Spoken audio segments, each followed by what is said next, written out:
When you've served your country, you think you've seen the worst of humanity. War zones, betrayal, fear, things no man should ever witness. But nothing prepared me for the day a group of self-important HOA thugs put their hands on my wife. It started, as most HOA nonsense does, with a letter. Violation, unauthorized flag display. They didn't like the American flag I had hung proudly on my porch, the same flag that had draped the coffins of friends I lost overseas. I marched into the HOA office with the notice in hand. "You're telling me I can't fly the flag I fought for?" The board president, a smug man named Douglas, leaned back in his chair. "Rules are rules. You want to show patriotism? Stick a small flag in a flower pot. That's permitted." I clenched my jaw. That flag isn't coming down. From that day on, they had it out for me. Fines piled up. Notices for excessive lawn growth and unauthorized vehicle appeared weekly. But I could handle their paper threats. What I couldn't forgive was the night they came to my door. My wife, Sarah, opened it before I got there. 3 men in HOA polo shirts stood on the porch, their posture aggressive. One of them, a big guy with a buzz cut, jabbed a finger at her. "Your husband needs to learn respect," he growled. Sarah tried to shut the door, but he shoved it back, knocking her off balance. She stumbled, and before I could react, another one of them stepped forward and shoved her hard across the porch. Her head hit the railing with a sickening thud. Something inside me snapped. I rushed forward, catching Sarah as she slumped against me. Her cheek was already swelling, eyes wide with shock. And those 3 thugs? They stood there, smirking, like they'd proven a point. "You just made the biggest mistake of your lives," I told them, my voice low and steady. Buzzcut laughed. "What are you gonna do, old man? Call the cops?" I helped Sarah inside, made sure she was safe, then stepped back onto that porch. My fists clenched, my chest rising with the same steady rhythm I had before battle. They didn't realize who they were dealing with. See, when you've been trained as a soldier, you don't just learn how to fight, you learn how to end fights. Clean. Fast. Decisive. But I wasn't reckless. Not yet.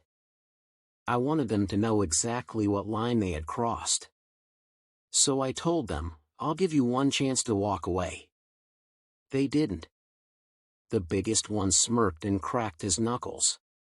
"Let's teach this vet some manners." I took a deep breath, the kind I used to steady myself before a firefight, and squared up. For the first time in years, I felt that old familiar burn in my veins, the one that told me a fight was coming, and I was ready. They thought they were tough because they wore HOA polos and carried clipboards. But they were about to learn what real toughness looked like. And when my fist landed, the lesson began. The first punch connected before they even saw it coming.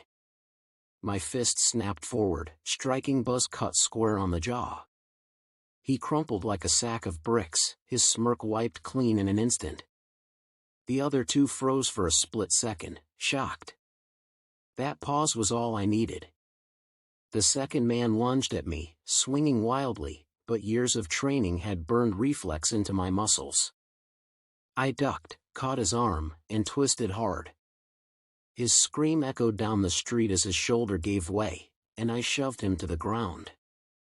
The third one, the smallest, but maybe the most reckless, charged like a bull. I stepped aside, let his own momentum carry him, and sent him sprawling into the bushes with a solid kick to the ribs. The fight was over in less than 30 seconds. Combat teaches you efficiency, not theatrics. Buzzcut groaned, holding his jaw. You broke it." I stood tall, fists still clenched, breathing steady. That was mercy. You laid hands on my wife. You come back, and you'll wish a broken jaw was the worst you got. Neighbors had gathered by then, drawn by the shouting. Porch lights flicked on, phones raised to capture every second. And that was exactly what I wanted. I called 911 myself. When the police arrived, I didn't hide a thing. I pointed at the 3 groaning thugs. They assaulted my wife. They broke into my home. And I defended myself. Sarah, bruised but standing strong, confirmed every word. Neighbors backed us up too. Some had seen the shove, others had caught video of the whole encounter. The HOA's thugs didn't look so intimidating once they were in handcuffs, hauled off like the criminals they were. But I wasn't done. I pressed charges. Every count: assault, trespassing, intimidation. And when the HOA tried to wash their hands of it, pretending these men acted on their own, I dug deeper. Turns out Douglas, the board president, had given them the green light. Emails surfaced where he told them to teach the veteran a lesson. That single line was his undoing. In court, I sat with Sarah beside me, her hand in mine, while Douglas squirmed on the stand. The prosecutor read the email aloud. Gasps filled the room. Douglas looked around for sympathy but found none. The judge's gavel came down hard. The 3 thugs were convicted of assault and battery. Douglas faced charges of conspiracy and lost his seat on the board.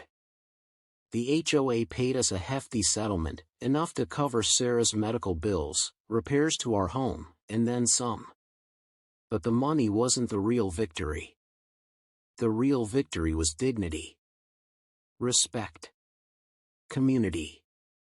After the trial, neighbors I'd never spoken to before came to shake my hand.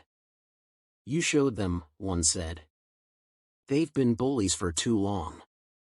Another added, "About time someone stood up to them."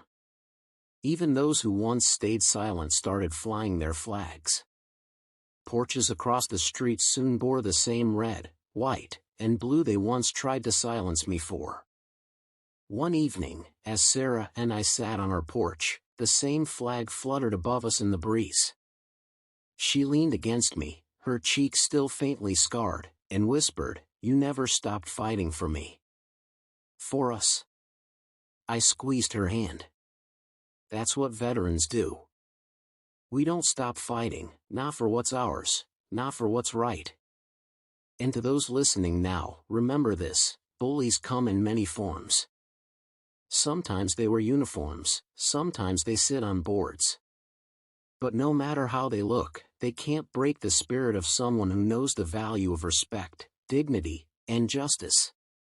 If you believe in stories like this, where ordinary people stand their ground and bullies fall, make sure you subscribe. It helps keep these stories alive, and together we show that justice isn't just a word, it's a promise. Because when someone dares to strike at what you love, you hit back harder, with truth, with strength, and with unshakable dignity.